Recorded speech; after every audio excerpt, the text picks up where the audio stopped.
فاطمہ الزہرا کیا خدا کی ذات آپ کو اس کا اجر عظیم عطا فرمائے۔ گفتگو کا رخ قبلہ آپ کی جانب بڑھاتے ہیں۔ ایام شہادت ہیں اور شیعہ بالخصوص شیعہ مسلک کی یہ خصوصیت ہوتی ہے کہ وہ غمی کے ایام میں غم ہوتے ہیں اور خوشی کے ایام میں خوشحال ہو جایا کرتے ہیں۔ رسول خدا کے جب ہم سیرت کا مطالعہ کرتے ہیں تو ہمیں جو سب سے اہم اور جلی پہلو نظر آتا ہے وہ رسول خدا بطور منجی بشریت کے طور پر بشریت کو ظلمت قدوں سے نکالا، ضلالتوں سے نکالتا۔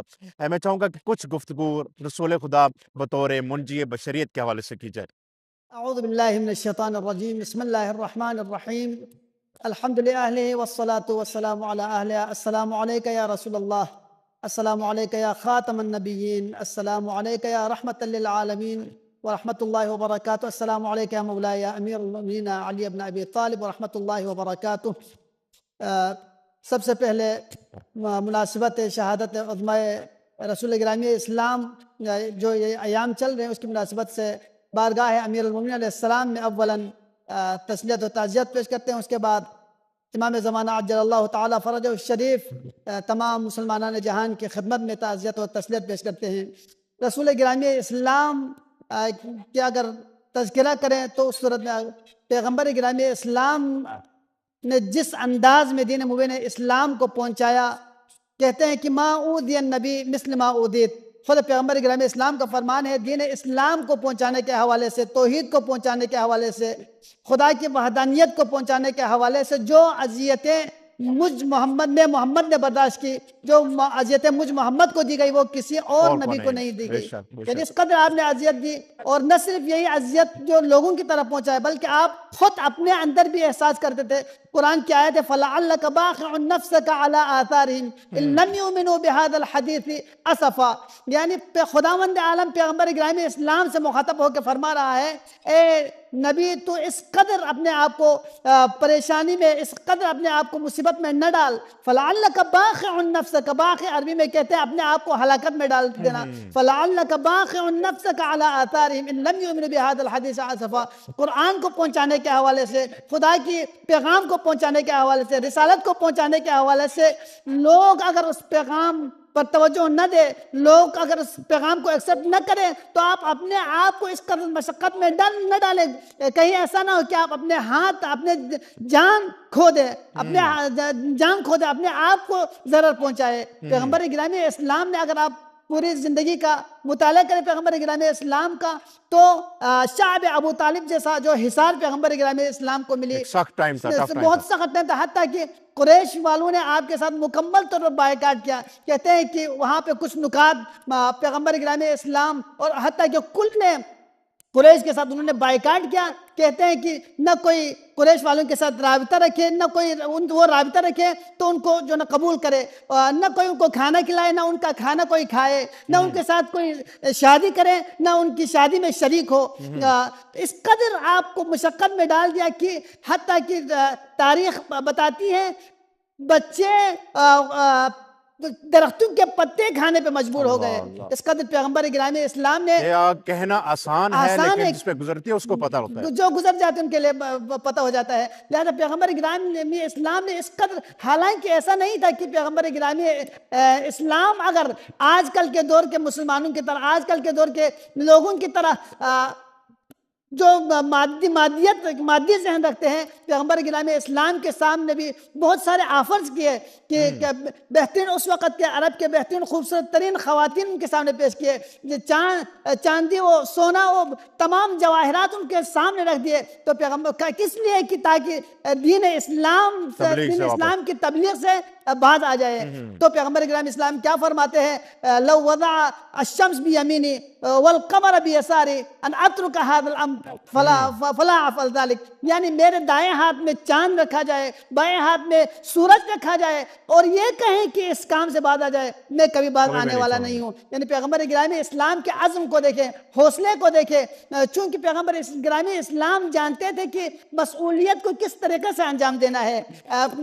توحید کی کس طریقے سے پرچار کرنی ہے اور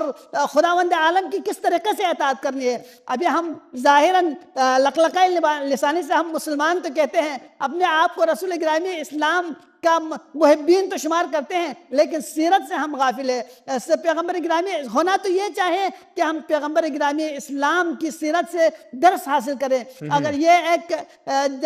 چونکہ پیغمبر گرامی اسلام نے انسانیت کو بچانے کے لیے، پیغمبر گرامی اسلام نے ایمان کو بچانے کے لیے یہ تمام مصیبتیں برداشت کی، نہ صرف پیغمبر گرامی اسلام اپنے بارے میں فکر مند تھے بلکہ تمام مسلمانان جہان کے بارے میں، اور تمام طائف کا واقعہ اس کا شاہد ہے۔ جی طائف کا واقعہ بالکل، طائف کا واقعہ شاید چاہتے رسول خدا تو بددعا ہو جاتی اور طائف وہیں پہ ختم ہو جاتا ہے، لیکن چاہتے تھے کہ ان کی خیر ہو، ان کی ہدایت ہو جائے۔ بے شک پیغمبر گرامی اسلام کا سیرت کو دیکھیں تو جب بھی کوئی آپ کو اذیت دیتے تھے تو آپ مسکرا کے ان اذیتوں کا جواب دے دیتے تھے۔ اسی لیے لوگوں نے جو پیغمبر گرامی اسلام کے اخلاق کو دیکھے، پیغمبر گرامی اسلام کی زہد و تقوی کو دیکھے، پیغمبر گرامی اسلام کی امانت کو دیکھے، حتیٰ کہ کفار بھی یہ کہنے پہ مجبور ہو گئے کہ ہاں اگرچہ یہ دعوت اسلام دے رہے ہیں، ہمارے جو مذہب ہے اس کے مخالفت دعوت دے رہے ہیں، لیکن اس کی بات میں سچائی ہے۔ کبھی کسی نے پیغمبر اسلام کو جھوٹا نہیں کہا، کیونکہ حتیٰ کہ یہاں تک کہتے ہیں کہ کفار کہتے ہیں اگر یہ شخص بتا دے کہ فلان پہاڑ کے پیچھے سے ایک لشکر آ رہا ہے تو ہم ان کے اوپر یقین کریں گے۔ تو پیغمبر گرامی اسلام نے اپنی عملی طور پر دکھا دیا کہ کس طریقے سے خدا کی جو ہے نا وحدانیت کی پرچار کرنی ہے، کس طریقے سے خدا کی وحدانیت کا، خدا کی عبادت کا پاس رکھنا ہے۔ تو پیغمبر گرامی اسلام کی مکمل زندگی ہمارے لیے نمونہ عمل ہے۔ وَلَكُمْ فِي رَسُولِ اللَّهِ أُسْوَةٌ حَسَنَةٌ، یہ پیغمبر گرامی اسلام کی ذات ہمارے لیے اسوہ حسن ہے۔ آپ ان کے زہد سے بھی آپ درس لے سکتے ہیں، ان کی تقویٰ سے بھی آپ درس لے سکتے ہیں، ان کی جو ہے نا امانت داری سے آپ درس لے سکتے ہیں، ان کی استقامت سے آپ درس لے سکتے ہیں۔ بہت سارے خصوصاً ابھی ہم جو کہتے ہیں کہ اسلام باز جو مسلمانان جہاں جو اسلام کے نام پہ لوگوں کے اوپر دہشت طاری کر کے اسلام قبول کرنے پہ مجبور کر رہا ہے، تو وہ اسلام جو ہے نا دہشت سے نہیں پھیلائے گئے پیغمبر گرامی اسلام نے، بلکہ پیغمبر گرامی اسلام نے اخلاق کے ذریعے وَلَوْ كُنْتَ فَظًّا غَلِيظَ الْقَلْبِ لَانْفَضُّوا مِنْ حَوْلِكَ، اے میرے حبیب اگر تم سخت مزاج ہوتا، تم مزاج ہوتے تو اس وقت لوگ آپ سے دور بھاگ جاتے۔ یہ تو آپ کے اخلاق تھا جس کے لیے خود پیغمبر خداوند عالم نے انہیں سند دی کہ آپ کے اخلاق کی